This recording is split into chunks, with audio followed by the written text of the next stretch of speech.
joining us now. He is the wide receiver coach, passing game coordinator for Cal. It is Kyle Cefalo. Coach, how the heck are you? Hey, Coach. Man, good to be back with you fellas. I'm doing well, but it's good to talk to you guys again. All right, so let's get to the important stuff. You find any good fishing holes there in Northern California? Man, not quite what I'm used to. I think I'm gonna have to go explore a little bit, but it's been a good transition. The Bay Area's got a ton to offer, and I finally feel settled and enjoying my time here, and love working here with this group of guys. Have you kept yourself under 2% body fat, Coach? Man, you could not. Man. You couldn't pinch a quarter inch. I know, off right? Yeah. Oh my gosh. Yeah. I go to bro hug the guy, and it feels like you're hugging a hunk of steel.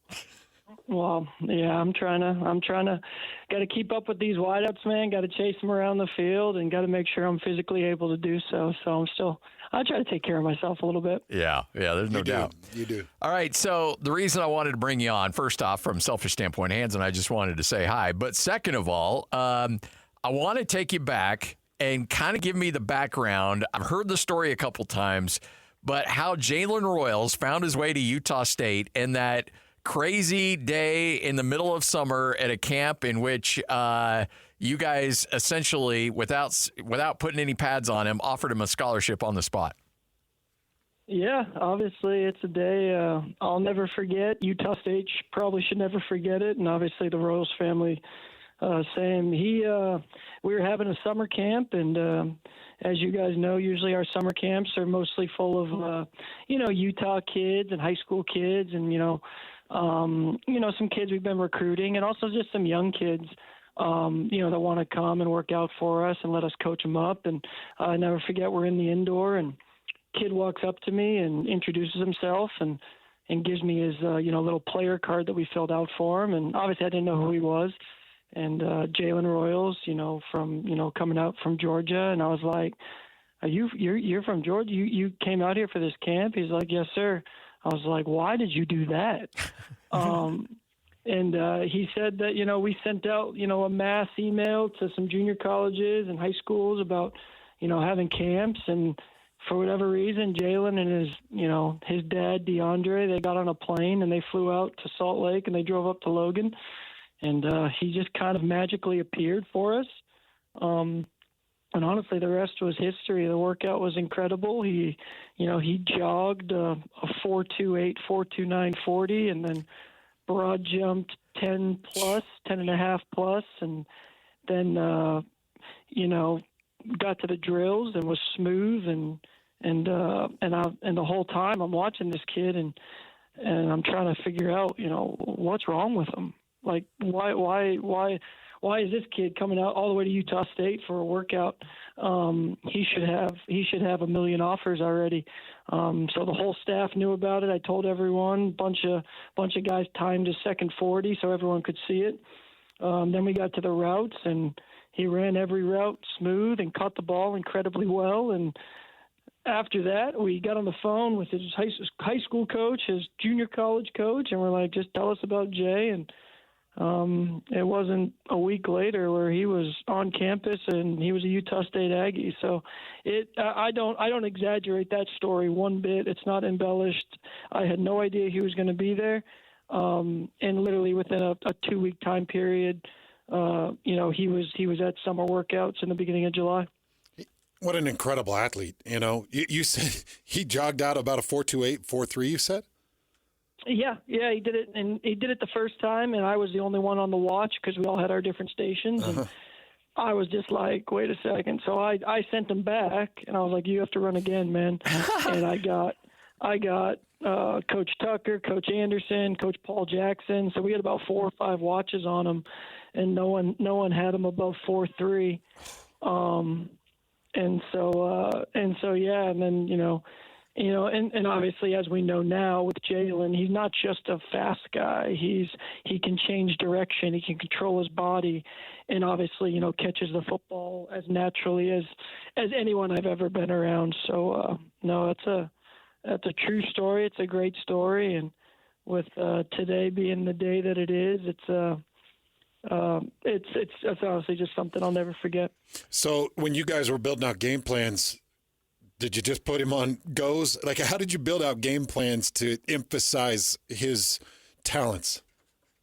Yeah, so obviously his first year, he was on the roster, but, I don't think he recorded a catch, and he was showing up as late as he did, and, it took him a while to get comfortable and with all the things that we're doing, and but we could see in practice, his ability, and he could run and catch and control himself. So all those things were a huge positive. But then, his junior year, obviously, he burst onto the scene. And the spring before that is where he really shined. He graduated, Brian Cobbs. And, we're looking for, obviously, the first year we had Tompkins and Derek Wright and Brandon Bowling. And then we go to Brian Cobbs. And then we go to, we need a guy. And I was like, well, I think we have a guy. And Jalen had an incredible spring. And then it translated to the season. And, I think you look at the junior year, it was a lot of vertical pass game. It was a lot of, vertical cuts and in breakers and double moves down the field. And, obviously he was, really doing a great job with those things. I think the biggest jump he made was fortunate for all of us. He stayed at Utah State, and then we really got to game plan, because then it was about taking his game to the next level, being more versatile, moving him inside, giving him more decisions on routes, giving him different routes, and just getting the ball in his hand. And obviously, the 7 games he played in his senior year, he was virtually uncomfortable. Oh, yeah. I mean, you look at the fact that he only played 7 games last year. Yeah. And he still ended up with 834 yards and 6 touchdowns. I mean, he was on games. In 7 games. I mean, he was on pace for a 1,500-yard, 13, 14 touchdown season. And that's coming off a year before. And, I want to go back to that year because Terrell Vaughn obviously was a superstar and everybody was zeroed in on him. And then by the end of the season, Vaughn still had a great season. I mean, he nearly had 1,000 yards and 11 touchdowns, but here comes Jalen Royals just taking the whole world by storm. And the fact is the kid's just so doggone humble and just down to earth. And I mean, it was just a joy to be around him because here's a guy that's on the cusp of superstardom, and yet he's just taking it in stride. Yeah, I mean, that's probably where it starts, and I couldn't even begin to count how many conversations I've had with NFL scouts and NFL position coaches and front office people. And I always start with the type of person you're getting. Just like you said, the humility that he showed throughout this process, and he truly is, in my eyes, one of a kind. And yeah, you go back to that year and that junior year where, he's turning into be a superstar, and you got Terrell Vaughn on the other side. And then, don't forget about Micah Davis, had about 600 yards that year as well. And that's kind of what always made us special in the wideout room at Utah State is, maybe there was a feature guy, but the other guys would get you too if you wanted to pay too much attention to one guy. And, that kind of started with that trio in my first year, and that continued, especially that year when Jalen burst onto the scene. But he's just, and let's be real, let's call a spade a spade. Jalen had every opportunity to transfer from Utah State. When I say every for money that the numbers are extraordinary and would have made him one of the highest paid coaches in the Mountain West, let alone players if he decided to take the money and run. But, it just did more just to enhance our relationship. And honestly, his father, DeAndre, is an incredible person, and we were all in that together. But for Jalen to go through all that and have all that success and not change who he is, that was probably my biggest selling point to the NFL, and that's probably what I think they like about him the most is he didn't go and chase. He stayed. He worked hard to continuously get better. A lot of kids, get to a point where they're the top dog and, the development stops. And with Jalen, I felt like it was honestly, going into his senior year, it was just beginning. He wanted to get better at things, and man, we could talk about this kid for hours. And just the type of person he is. What are those calls like? I've got to imagine where he's slotted as a draft pick. You get coaches that will call, and I'm just curious, how intrusive do the questions get? How much do they try to research? Get into the depth of Jalen Royals, and not even just specifically Jalen Royals. I'm talking about any of your potential NFL draft picks that you've coached. Yeah, so I've been fortunate. I've had some good ones, mostly free agent type of guys. And so Jalen was the first one that we were able to coach that you could tell that he was maybe on a different scale according to the NFL. I mean, the amount of scouts that were in our building every day in the fall was unbelievable. And teams were there 5, 6, 7, 8 times sending someone new. So to go to your point, they get to a point where what I've realized is they're trying to find reasons not to draft you. They're watching. They're going around the country. They're watching a bunch of great athletes, a bunch of productive receivers, but they're trying to get to the nitty gritty. Why shouldn't we take this kid? Why shouldn't we invest a bunch of money into this young man? And personality and how he learns and work ethic and, what is he like with his friends and how is he in the meeting room and how is he off the field? What does he like to do? What is his family like? Who's important to him? What motivates him?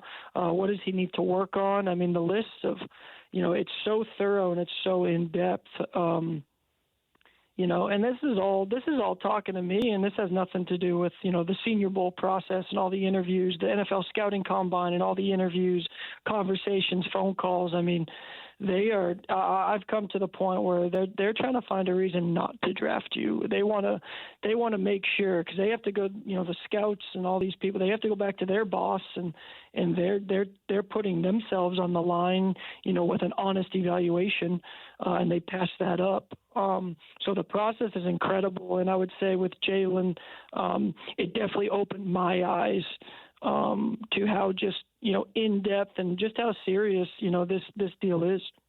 How's he handling all of this attention and everything leading up to the draft?